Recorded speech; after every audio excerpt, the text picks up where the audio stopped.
começar, eu queria que a gente orasse juntos, para depois eu falar um pouquinho sobre o assunto que nós vamos conversar hoje à noite. Oremos.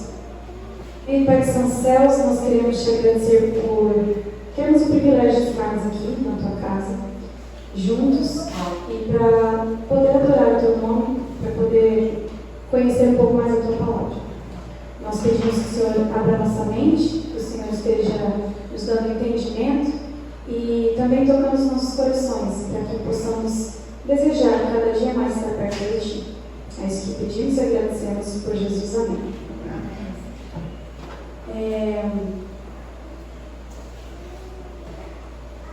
Quando eu vou preparar as mensagens para poder falar, seja aqui na Central, né, que eu tenho participado bastante, em algumas outras igrejas, eu não tenho muito costume de contar experiências particulares, assim, muito pessoais, né?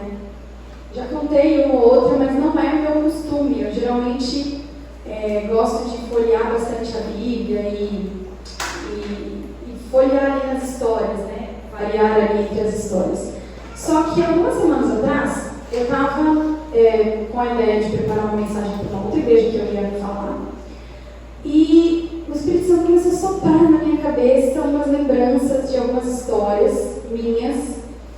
E eu fiquei com aquilo assim, né, na cabeça, e no final das contas, em algumas horas, eu tinha já colocado no papel a ideia da mensagem que tinha vindo na minha cabeça, e era uma mensagem completamente diferente daquela que eu tinha planejado. E eu fiquei pensando, bom, eu não sei, né, por que é que Deus colocou na minha cabeça que eu tenho que falar sobre isso, mas Ele sabe, né? Eu não acredito que essas mensagens que muitas vezes são simples ou até mesmo acabam sendo mais comuns, talvez, para quem já é cristão há muito tempo. Eu não acredito que elas sejam por um acaso, algum motivo tem. E Deus sabe quem é que precisa ouvir essas mensagens. Então, eu resolvi falar, né, de acordo com aquilo que o Espírito Santo colocou na minha cabeça, eu resolvi falar sobre sonhos. E eu, pesquisando um pouco, pensando um pouquinho sobre o assunto, eu cheguei à conclusão de que na nossa língua portuguesa, eu gosto muito de pesquisar palavras, e na nossa língua portuguesa nós temos duas definições para sonhos, para a palavra sonhos. 3 se a gente contar o doce, mas não é sobre ele que eu vou falar hoje, né? O primeiro tipo de sonho que a gente tem é aquele que a gente deita, dorme e assiste. Não é um sonho que a gente possa fazer muita coisa a respeito dele. A gente está ali só como a pessoa que assiste. O espectador. Tinha fugido a palavra, muito obrigada. A gente está só como espectador ali. A gente não tem poder de fazer nada, né? A gente assiste. Às vezes eles são bons, às vezes eles são ruins, né? Quando a gente tem pesadelo e tal. Mas é isso. A gente não consegue fazer nada a respeito deles. A outra definição que a gente tem para essa palavra são aqueles sonhos que são como desejos. Ele é até mais forte que um desejo, né? Ele é quase como um objetivo de vida, assim. Aquilo que a gente quer muito, uma vontade muito, muito grande. E que na forma de você falar, você fala que aquilo é um sonho. Você fala, eu estou com uma vontade muito grande de alguma coisa. Não, eu tenho um sonho muito grande. E é sobre esse tipo de sonho que a gente vai falar um pouquinho hoje. Na Bíblia, nós encontramos várias passagens que falam sobre sonhos, sobre esse tipo de sonho. E eu separei 3 para nós lermos hoje. As 3, uma está em Efésios 3:20, a outra em Provérbios 16:3, a outra em Salmos 37:4. Eu sei que eu falei rápido, eu vou repetir conforme a gente for lendo, mas a primeira está em Efésios 3:20. E aí eu convido vocês a abrirem também a Bíblia de vocês, para que a gente possa ler juntos. Eu vou tentar não derrubar tudo aqui, porque essa minha Bíblia é maior que eu. Vamos lá. Efésios 3:20. Todo mundo encontrou? Eu vou ler, mas eu quero que vocês acompanhem comigo, tá? Está escrito assim: toda glória seja a Deus, que por seu grandioso poder que atua em nós, é capaz de realizar infinitamente mais do que poderíamos pedir ou imaginar.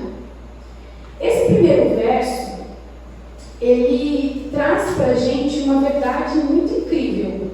Porque quando nós cremos em Deus, nós pedimos a Ele, nós muitas vezes pensamos várias vezes nisso, que é exatamente aquilo que nós sonhamos. Então a gente pede, a gente pensa, a gente deseja aquilo que a gente sonha. E a Bíblia está dizendo aqui que esse mesmo Deus em quem a gente acredita é capaz de realizar aquilo que a gente sonha e muito mais, muito além daquilo que a gente quer. Então, é um conforto, é uma certeza muito grande que a Bíblia nos dá de que Deus é capaz de fazer tudo aquilo que a gente deseja que Ele faça. O segundo verso está em Provérbios 16:3. Vamos voltar lá para Provérbios.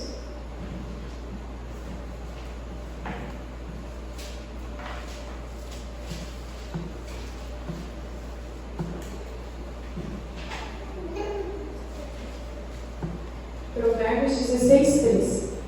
E ele diz assim: confie ao Senhor tudo o que você faz, e seus planos serão bem-sucedidos. Na minha Bíblia aqui diz planos, mas eu já vi traduções que falam que os seus sonhos serão bem-sucedidos.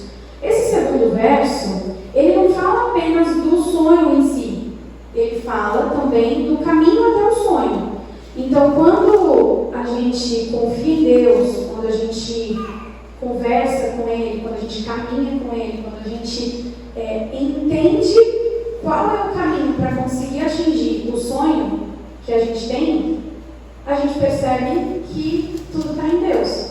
Então a gente também tem uma certeza e um conforto grande sobre aquilo que Deus é capaz de fazer. E esse caminho não é um caminho de consagração, é um caminho de entrega. É isso que o verso diz aqui pra gente. O terceiro e último verso dessa parte está em Salmos 37:4.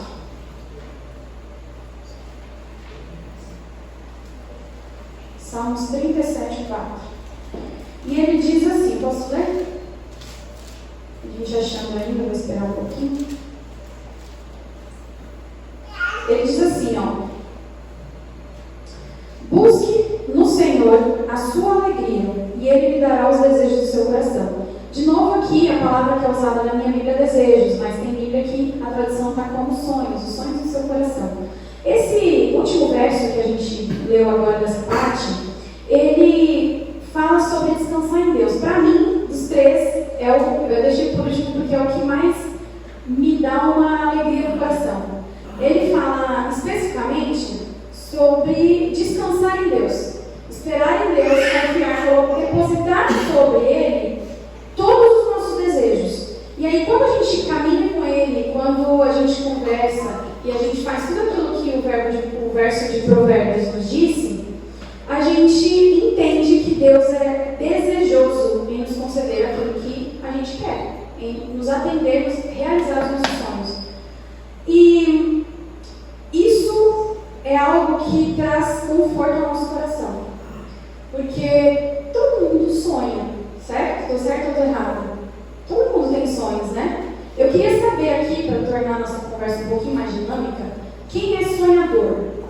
Mas assim, sonhador mesmo, daquele que desde criança ficava imaginando como seria o futuro e pensando que queria alcançar um determinado trabalho, ou seja lá o que for. Quem é que era assim ou é assim até hoje? Algumas pessoas são. Eu sempre fui assim. Eu era daquelas que eu já construía, sei lá, com 10 anos eu já pensava que eu ia fazer, ter e ser com 50.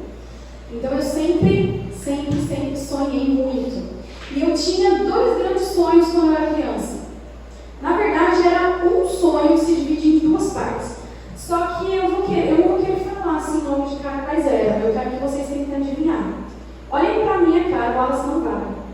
Mas olhem pra minha cara, olhem assim pro meu jeito de ser, meu jeito de falar. E eu quero ver aqui quem tem coragem de arriscar quais eram os meus sonhos. O que eu sonhava quando eu era criança. O que vocês acham? Sogra vai? A sogra vale, o marido é que não pode. Casar e ser mãe não vale também. Né? Achei que ia demorar um pouquinho mais, mas era isso.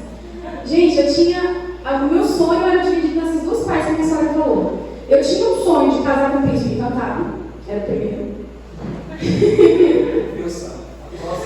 E o segundo sonho era ser mãe.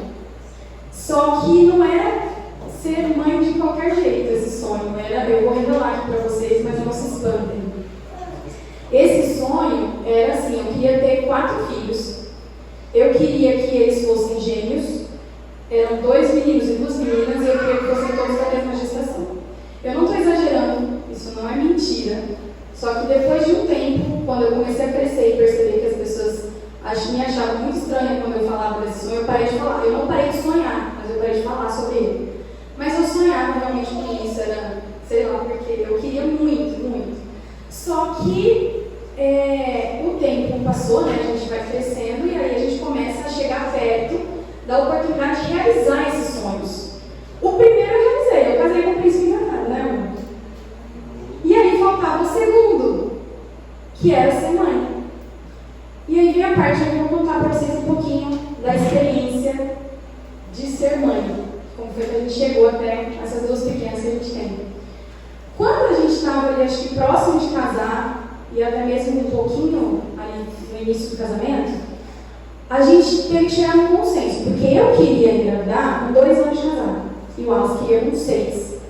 E era, né, uma distância muito grande ali. Todo mundo que é casado ou que de repente está próximo de casar, sabe que é importante esse momento do casal sem filhos, porque precisa de, né, adquirir ali a intimidade, a afinidade, enfim, tem que ter um crescimento do casal juntos.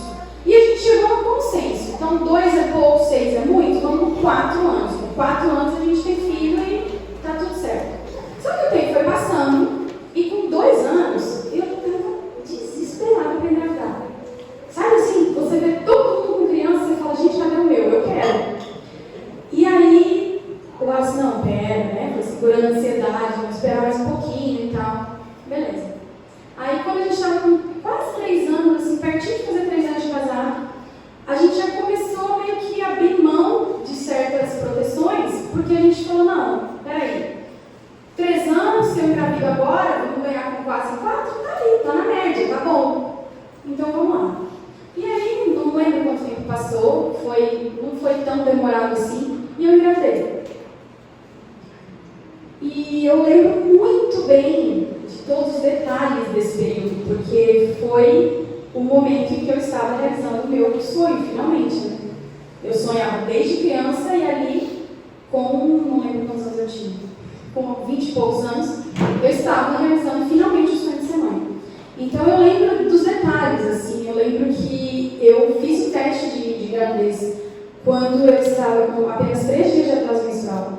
Eu lembro que era domingo, eu lembro que eu acordei mais cedo, porque eu sempre acordei cedo. E o Wallace estava dormindo ainda, eu fui no banheiro, fiz o teste, deu positivo, estava doida para contar para ele, mas ele dormindo. Eu falei, não vou acordar, né? Senão vai dar ruim, vamos esperar ele acordar sozinho.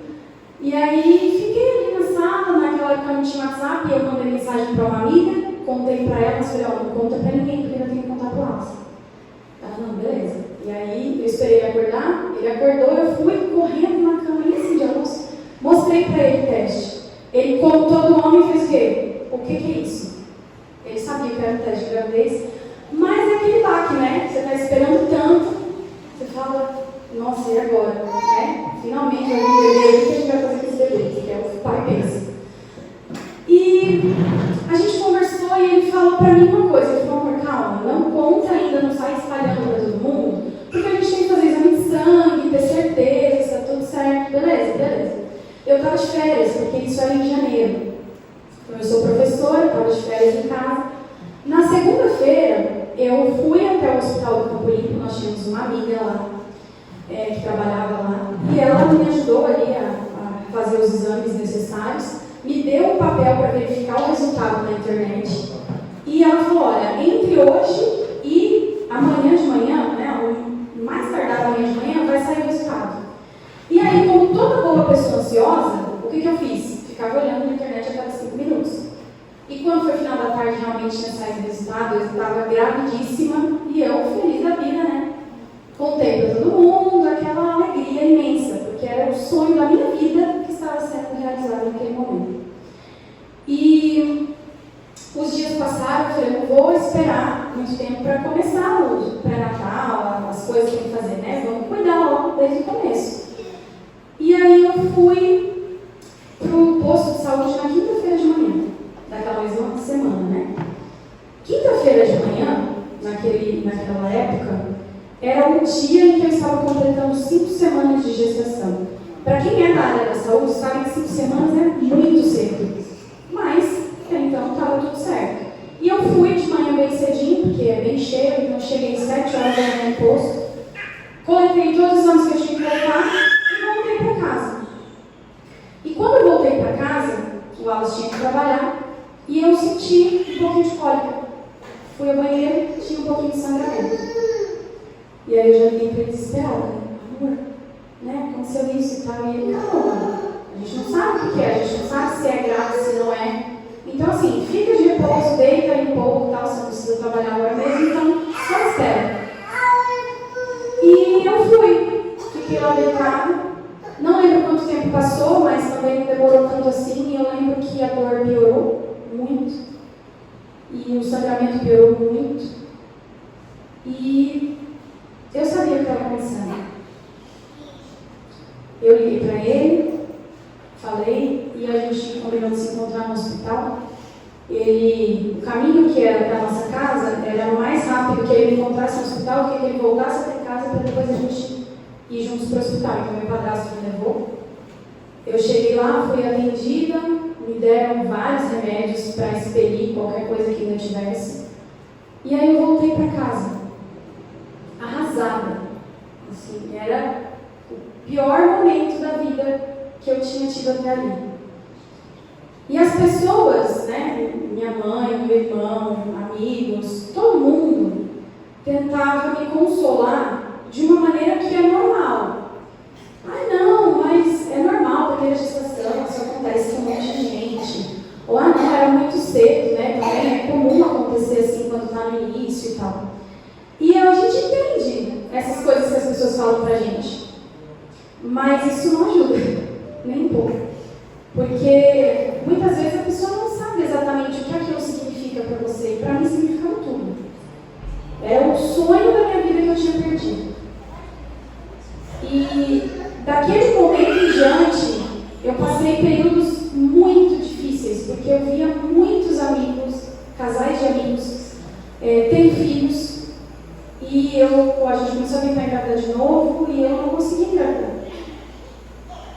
E foram 3 anos.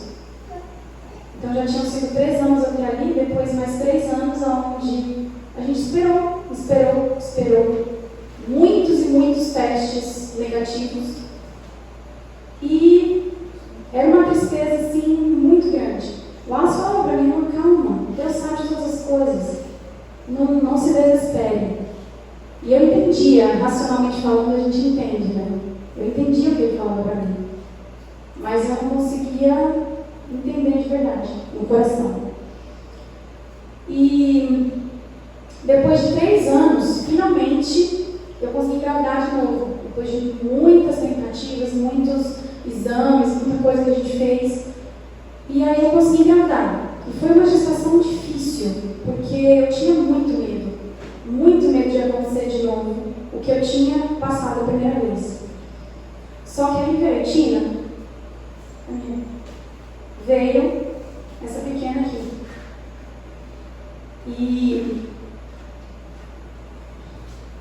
E quando ela nasceu,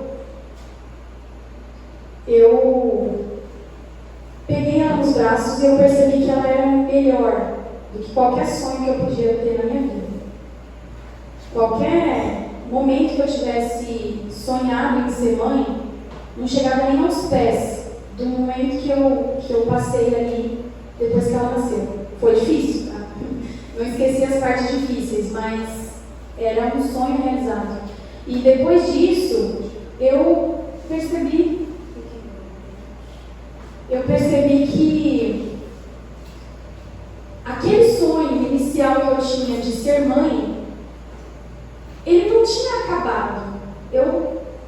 Todas as vezes que viesse um bebê, como foi quando a Nath veio também, seria a complementação daquele sonho que já tinha sido realizado quando a Tina nasceu.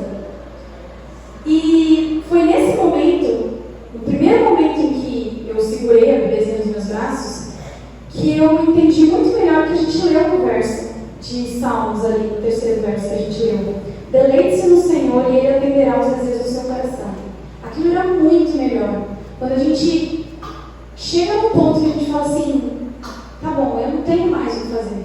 Eu não tenho mais o que pensar. É com Deus. O que Deus fizer, isso é bom. E aí é melhor quando Ele faz, do que quando a gente acha que a gente vai realizar sozinho. Só que Deus é tão perfeito, que Ele atende os nossos desejos que a gente tem aqui na Terra, que são esses sonhos, como esse que eu acabei de contar para vocês, e Ele também nos faz desejar além. Ele nos faz desejar coisas muito maiores, Ele nos faz desejar o céu. Só que existem dois caminhos diferentes entre um sonho como esse que eu contei para vocês e entre o sonho do céu. Porque um sonho como esse, igual eu contei para vocês, de casar, de construir uma família, ou de repente de conseguir um trabalho, de fazer uma faculdade, um sonho como esse, ele surge na nossa vida, no nosso coração, em qualquer momento da vida. Você pode ser criança e já, igual eu falei, desejar um monte de coisa e depois batalhar para alcançar.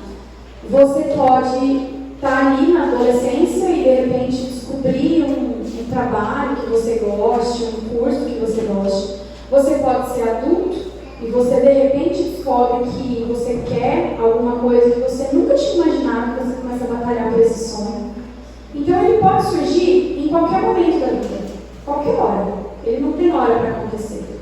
Mas o sonho do céu, esse sonho que é divino, esse sonho que é celestial, ele tem uma hora para acontecer. Ele não acontece qualquer hora. Você não nasce falando assim, não, eu quero ir para o céu. Por mais que a gente cresça, né? A gente vai ensinando as crianças, Jesus vai voltar, a gente quer encontrar com Ele, a gente quer morar com Ele no céu. A gente ensina isso para as crianças, mas sempre é uma criança falando, não, tá bom, eu quero ir. Às vezes ela nem sabe direito o que significa. Mas a gente aprende isso em um momento específico, que é quando a gente perde alguém.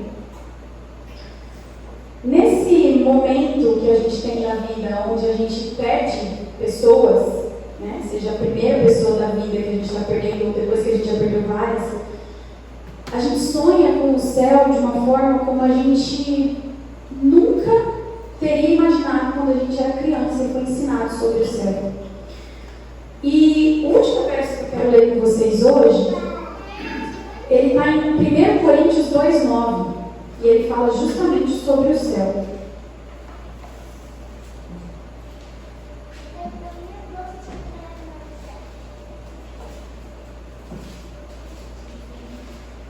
Primeiro Coríntios,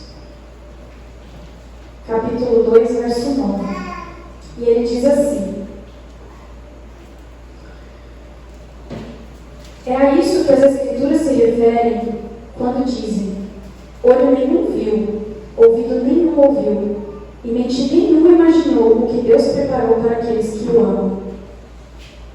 Quando a gente fala sobre sonhos,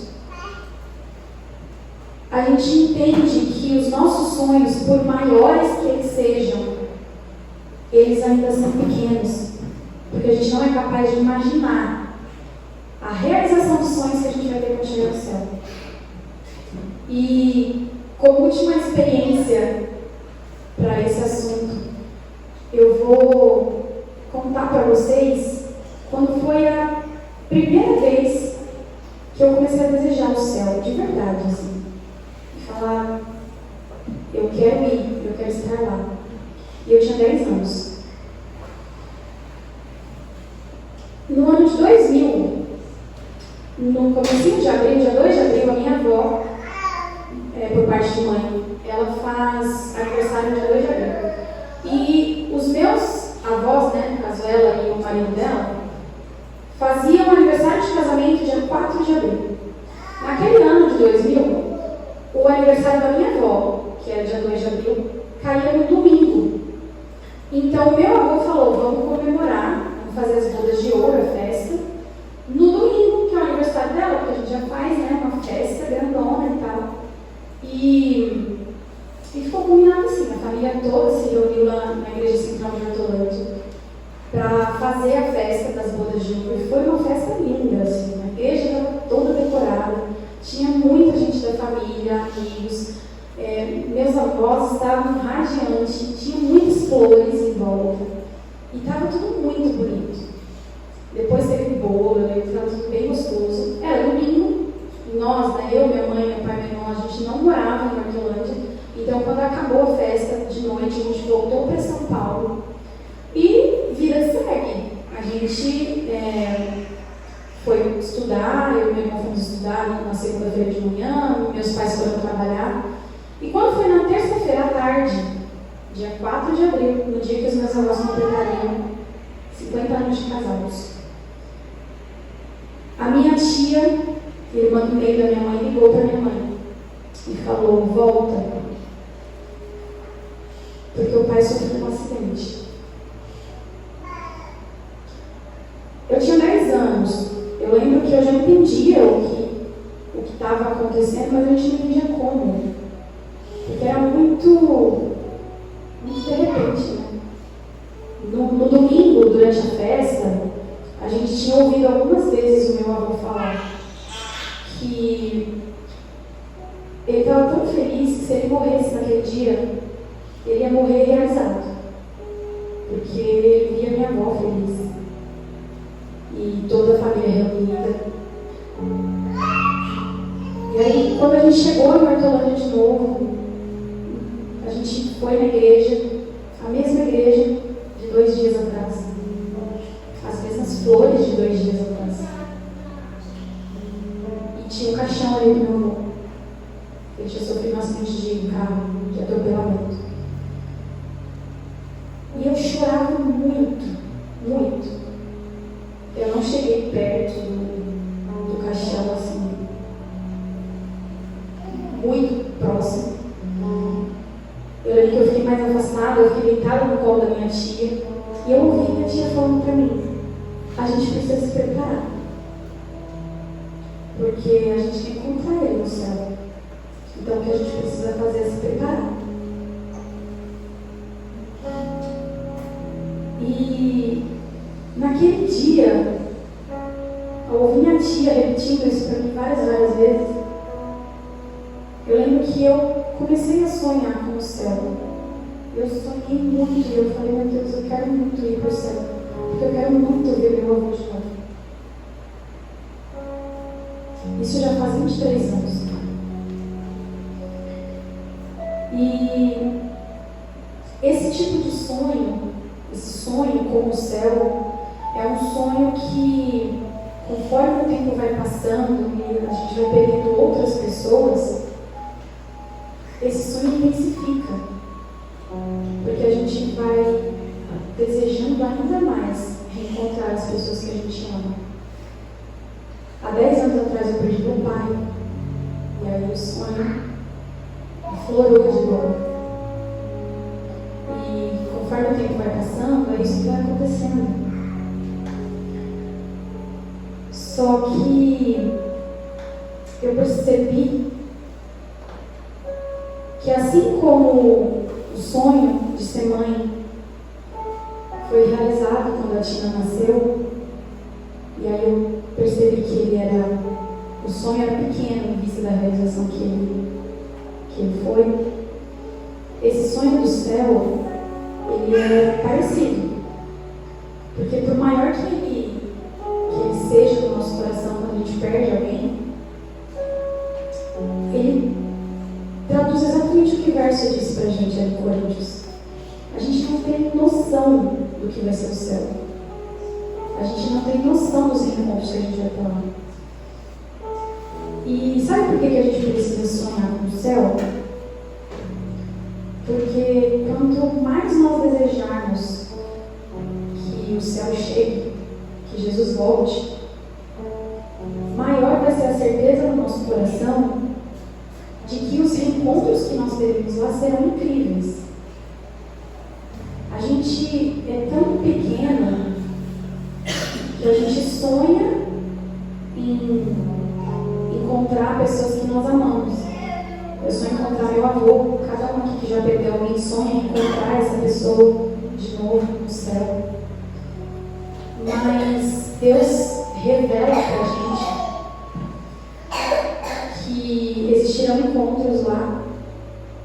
que a gente nem sequer imagina que eles acontecerão.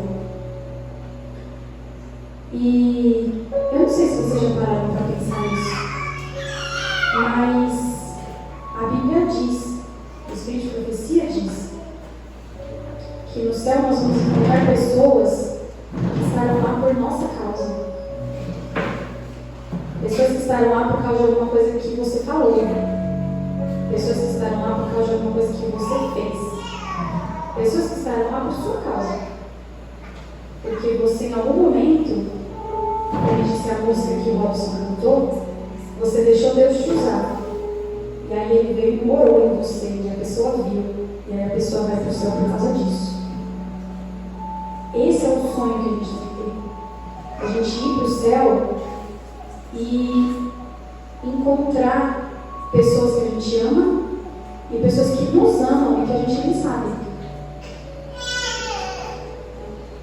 O nosso maior sonho precisa ser o céu, porque todas as vezes em que a gente sonhar muito com o céu, em que a gente almejar muito que o céu chegue, nós estaremos ajudando outras pessoas a chegarem lá. E a gente precisa continuar sonhando com o céu todos os dias. A gente não pode deixar esse sonho morrer. A gente não pode deixar que esse sonho se intensifique só quando a gente permite. A gente precisa muito que esse sonho esteja presente na nossa mente e no nosso coração todos os dias.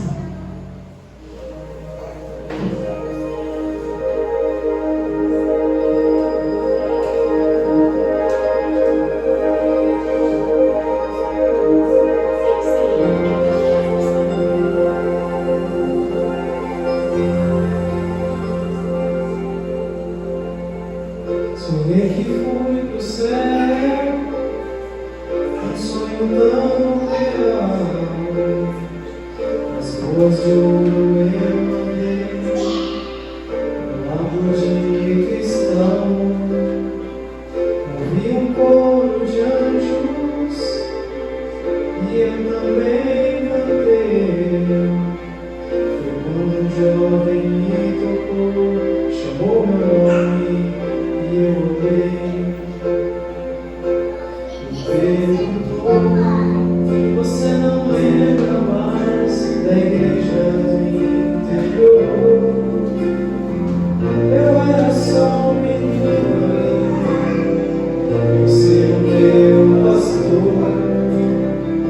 Você me ensinou a orar e me falou da cruz. Então você orou e aceitei ao meu Jesus. Obrigado.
Querido Deus, nós estamos aqui com o coração aberto, colocando diante de Ti todos os nossos sonhos, todas as nossas vontades, tudo aquilo que nós desejamos para esta vida e para o céu.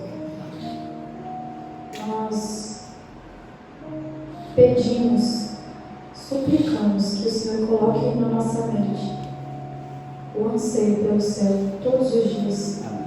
Que nós não desejemos o céu apenas quando a gente perceber que existem pessoas que não estão mais aqui ao nosso redor, pessoas que a gente ama. Que o sonho pelo céu seja maior, muito mais intenso do que qualquer sonho que nós tenhamos aqui, de trabalho, de realização pessoal, de família. Todos eles são importantes, mas o céu é o único que garante que tudo isso vai ser eterno. Porque a única coisa que nós teremos daqui dessa terra é o nosso caráter, se Deus quiser, a nossa família. Nós pedimos que durante essa semana o Senhor esteja conosco, que esteja nos lembrando, que esteja colocando nas nossas orações tudo aquilo que o nosso coração mais quer, que é ver Jesus voltar, encontrar os nossos queridos e encontrar pessoas que a gente não imaginava, mas que de alguma forma nós ajudamos a mostrar Cristo para essas pessoas. É isso que nós pedimos, é isso que nós imploramos. Em nome do Senhor Jesus, amém.